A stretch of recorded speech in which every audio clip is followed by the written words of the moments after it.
avec les femmes pour les femmes. Sissi Aminata, avec les femmes pour les femmes. Femmes et paix, femmes et foyer. Femmes au cœur du développement économique et social. À vous la parole. Ce programme est de Cherche for Common Ground avec un appui financier de l'UNICEF. Fidèles auditrices et auditeurs, bienvenue à l'écoute de votre magazine hebdomadaire Sissi Aminata. Comme vous le savez, depuis plusieurs mois, la Guinée et certains de ses pays voisins, notamment le Libéria et la Sierra Leone, traversent une grave crise sanitaire sans précédent. Une crise qui a de graves répercussions, tant sur le plan économique que social, avec des manifestations qui ont occasionné par endroits des morts d'hommes, notamment à Omé en région forestière. Depuis quelque temps, les autorités sanitaires ont décidé d'engager une lutte farouche contre cette épidémie sous le slogan « Zéro Ebola en 60 jours ». Dans ce numéro du jour donc, nous allons voir l'apport des associations féminines de Conakry dans ce combat commun, vu le rôle combien important que les femmes jouent dans notre société. Une fois encore, bienvenue dans ce magazine Sissi Aminata.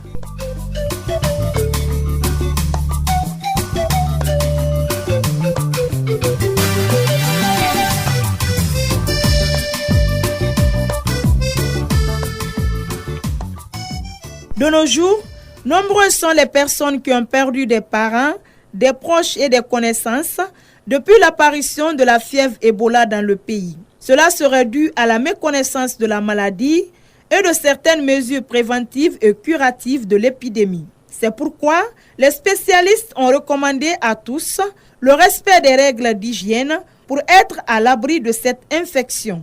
Des conseils qui commencent à porter fruit par endroits avec la baisse du nombre de cas enregistrés par le comité de riposte. Une baisse qui se fait beaucoup plus ressentir en région forestière.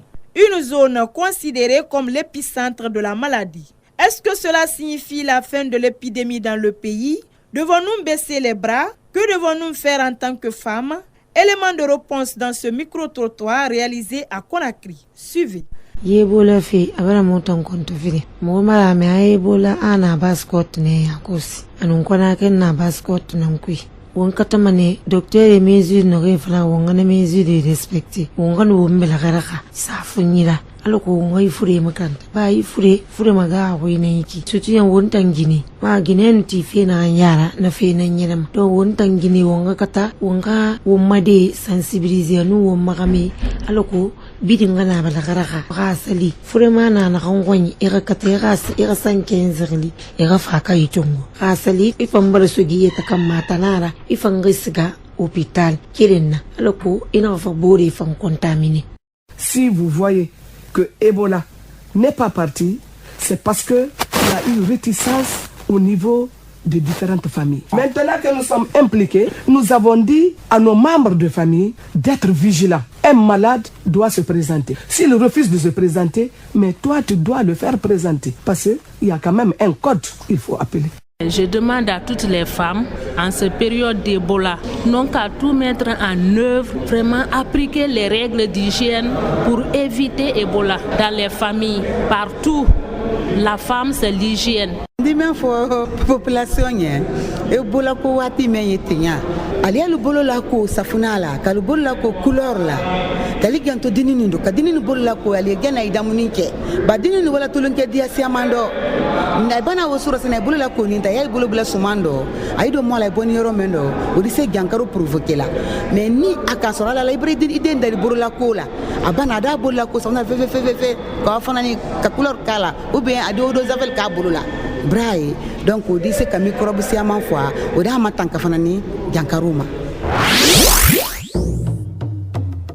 Vous écoutez votre émission Sissi Aminata. Depuis l'apparition de la fièvre hémorragique à virus Ebola en Guinée, plusieurs associations féminines se sont impliquées dans ce combat. Ces ONG s'activent à faire des dons de kits sanitaires et des campagnes de sensibilisation auprès des autres acteurs pour que chacun, en ce qui le concerne, puisse jouer sa partition. C'est le cas de la coalition des femmes leaders de Guinée, COFEL, dont Mme Fatou Baldé est la présidente. Suivez. nous avons été la première organisation féminine à nous impliquer dans la lutte contre Ebola. Parce que lorsque le gouvernement a déclaré officiellement l'existence de l'épidémie Ebola en Guinée, c'était le 21 mars 2014. Les 10 jours qui ont suivi, nous avons organisé déjà un téléthon. Et nous avons fait une déclaration de presse le 31 mars pour lancer nos activités qu'on a dénommées la riposte citoyenne contre Ebola. Dans cette riposte, nous n'avions pas de moyens ni de partenaires. Nous avons fait un téléthon. Le téléthon nous a permis de réunir de l'argent que nous avons donné à la Croix-Rouge pour aller indemniser les agents volontaires qui étaient sur le terrain dans la zone de l'épicentre. Et quand nous avons vu que les foyers se multipliaient et que le nombre de malades augmentait, on a dit qu'il faut s'impliquer. Nous avons pris alors le problème à bras le corps et au lieu d'aller vers les partenaires classiques, notamment le système des Nations Unies et les partenaires traditionnels qui sont là, on s'est tourné vers les citoyens eux-mêmes. C'est ainsi que nous avons réuni ici un important lot de matériel, notamment les kits sanitaires. Nous sommes allés à Fourikaria. Ça, c'était déjà au mois d'août 2014. Pendant qu'on avait déjà travaillé sur Conakry, vous prenez la morgue de Ignace Dine. C'est notre coalition qui a équipé la première fois la morgue en kit de lavage de mains, le service d'ophtalmologie,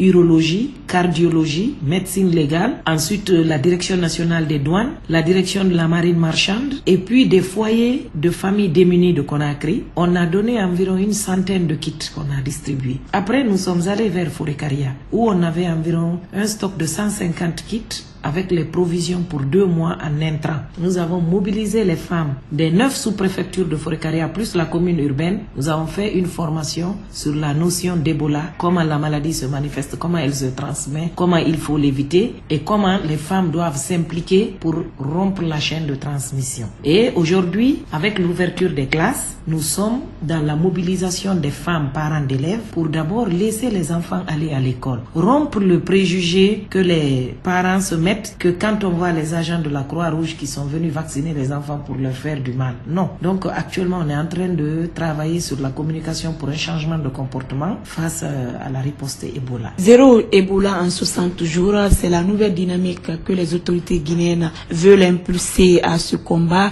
Qu'est-ce qu'il faut aujourd'hui pour que cela soit une vraie réussite dans notre pays? Vous savez, il y a le possible et le souhaitable. Entre les deux, on opte pour le possible. Le souhait, c'est zéro Ebola dans 60 jours. Le possible, c'est de parvenir à freiner la propagation pour qu'il ne nous reste plus qu'à gérer les personnes contacts. Pour que nous soyons déclarés épidémie terminée, il faut que le dernier cas de contact suivi ait passé 21 jours de période d'incubation, plus 21 autres jours au cas où cette personne avait eu aussi des contacts. Ça fait 42 jours, plus un jour supplémentaire, c'est 43 jours. C'est ça la procédure de l'OMS. Et malheureusement, on est en période d'accalmie, mais il y a encore d'autres foyers qui se sont déclarés, notamment dans la préfecture de Tougué. Et la communication doit aller de mise. Elle doit être faite de façon professionnelle et de façon à éviter les réticences communautaires. Donc, zéro Ebola en 60 jours, c'est un souhait, c'est un vœu. Nous le voulons. Mais zéro Ebola en 60 jours, c'est du travail, c'est beaucoup de travail, c'est beaucoup de moyens humains à déployer sur le terrain, c'est beaucoup de collaboration avec les communautés, c'est beaucoup de conscientisation des personnes en milieu rural pour leur dire que tant qu'il y a un seul cas, le pays ne peut pas être déclaré zéro Ebola.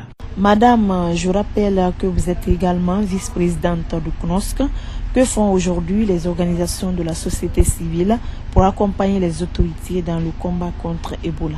La société civile, notamment le CNOSC, dès les premières heures s'était engagée. Nous avons été parmi les premières organisations à équiper les gares routières de Conakry, notamment Bambeto, Matam et Matoto, en thermoflash, en kit de lavage de mains, avec une provision, l'intéressement des jeunes qui devaient s'occuper d'approvisionner les fontaines et de mettre l'eau chlorée. Et ça continue toujours. Et la sensibilisation, la conscientisation, et l'opérationnalisation des comités de veille. Il y a beaucoup d'ONG de femmes qui évoluent, notamment à Conakry. Est-ce qu'il existe une synergie d'action entre ces différentes associations? Oui, parce que déjà, il y a une synergie d'action au niveau de la coordination. Il y a un plan national de riposte. Quand on parle d'hygiène dans les foyers, c'est d'abord nous les femmes. Quels conseils vous pouvez donner aujourd'hui à nos sœurs, à nos mamans qui nous écoutent pour qu'elles puissent faire de l'hygiène une priorité dans leur foyer? Vous savez, il y a un problème en Guinée. Aujourd'hui, on traite les Guinéens de sales. Il y a la maladie, on dit dit que les gens ne sont pas éduqués à l'hygiène. Mais vous ne pensez pas que si on est là en train d'aller fabriquer des seaux, fixer des robinets, mettre de l'eau, c'est parce qu'il n'y a pas d'eau courante? L'eau est source de vie, l'eau est source de maladie,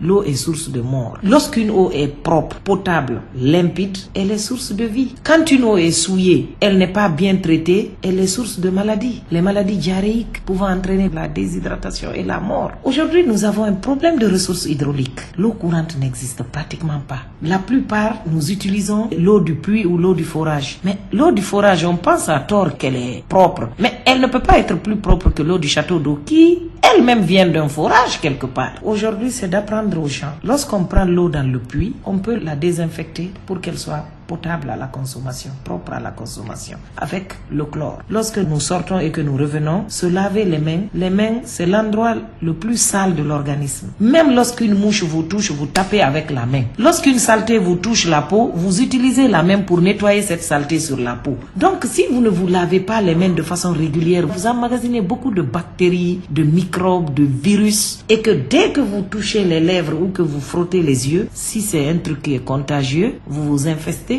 Alors, je dirais aux femmes d'apprendre les gestes qui sauvent. L'eau chlorée avec les dosages qui sont prescrits pour éviter les maladies mortelles, les maladies diarrhéiques et très particulièrement Ebola. Vous avez remarqué cette fois-ci avec l'utilisation généralisée du chlore, on a évité une épidémie de choléra pourtant qui était récurrente depuis des décennies en Guinée. Cela veut dire que la propreté est source de santé et de vie.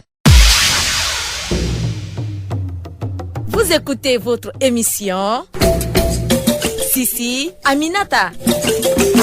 Pour beaucoup de femmes, la bataille contre Ebola est loin d'être gagnée. Elles pensent que la vigilance doit être de mise à tous les niveaux. Suivez la réaction de Madame Touré Juliette. Elle est la présidente de la Confédération nationale des femmes entrepreneurs de Guinée. Le secteur privé guinéen avait fait quand même ses preuves et je pense que vous avez dû nous voir à l'œuvre. Je vous dis que nous avons eu peur quand on a vu qu'Ebola était devenu finalement urbain. Très grave, extrêmement grave. Et je vous dis que tout le monde doit maintenant se lever, pas seulement une femme. J'ai fait une émission il n'y a pas longtemps pour dire aux gens qu'il n'y a pas plus qu'une femme dans la société, hein? Il n'y a personne au-delà d'une femme pour pouvoir combattre Ebola. Et pour ça, il faut que nous nous levons. Nous avons la vie de nos enfants entre les mains. Les écoles sont là. Nous avons la vie de nos maris. Nous avons la vie de toute la famille sur nos épaules. Alors nous avons pris l'engagement, nous les femmes, de nous lever et d'aller maintenant faire de porte-à-porte dans nos quartiers, dans nos périphéries, dans les écoles de nos enfants. Et quand nos enfants rentrent à la maison, avant de toucher à une assiette, elles doivent se laver les mains systématiquement, rien qu'au savon. Prenez les savons, lavez-vous les mains avant de manger. En allant à l'école, lavez-vous les mains. Et quand vous arrivez à l'école, refusez de serrer la main à n'importe qui sur le chemin de l'école. Alors les femmes se sont levées. Et pour le 1 mois qui reste là, je crois que vous allez voir la différence. Parce que même hier, je discutais déjà à la coordination avec des gens pour dire les femmes sont des réservistes. Nous sommes en guerre contre Ebola maintenant et nous devons nous lever. Et nous sommes levés. Nous voudrons que partout où vous devriez aller, partez avec les femmes. Dans tous les quartiers, parlez aux femmes. Et les femmes aussi, nous sommes en train de les sensibiliser. Vous savez quoi? Ebola, c'est notre affaire. Chères auditrices et auditeurs, ainsi s'achève cette émission. Mais avant de nous quitter, un seul conseil, c'est de rester vigilant face à la fièvre Ebola, car elle est très contagieuse et mortelle. Chères mères, sœurs et tantes, ne baissons pas la garde. Continuons à observer les règles d'hygiène élémentaires qui sont, entre autres, toujours se laver les mains avec de l'eau propre et du savon, éviter tout contact avec des personnes malades ou suspectées d'Ebola, ne mangez pas la viande de brousse et allez vite à l'hôpital dès l'apparition des premiers symptômes.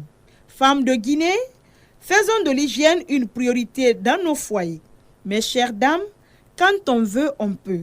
Allez les femmes!